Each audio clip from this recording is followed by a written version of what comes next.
Okay, so in this video we are trying to find a side in an acute triangle, and what we notice is that we don't have an angle between the two sides or two other sides. If you have a contained angle between two sides, that's when you use cosine law.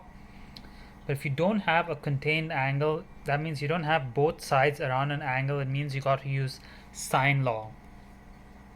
So my sine law is A over sine A equals to B over sine B, and it doesn't matter what angles or what is given in the triangle. You just have to remember that small a is the side opposite of capital A, the angle. So I'm trying to find x over here. So x over the opposite angle is sin 50, and my B is 10. The opposite angle is 60, so sin 60. I'm going to continue up here. So now that I've got this set up, I want to isolate my x, which means I have to multiply my sin 50 on the other side.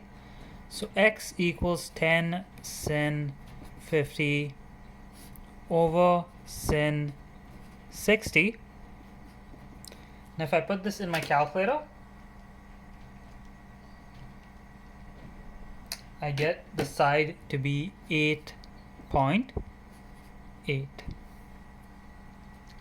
Let's take a look at a slightly more difficult example that shows up quite often as well. Now over here I'm again trying to find x. I don't have the two sides around a contained angle, so I'm going to use my sine law again. So x over sin, now I don't have the angle opposite the x, but you can find that angle by doing 180 minus the other two angles. That's going to give me 105 degrees. So 180 minus 40 minus 35 is 105 degrees. So x over sin 105 equals to 6 over sin 40. I'm going to isolate my x over here. So x equals to 6 sin 105 over sin 40. If I type this in my calculator,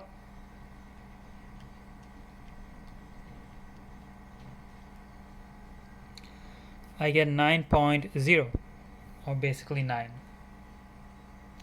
That's how I find a missing side using the sine law in an acute triangle.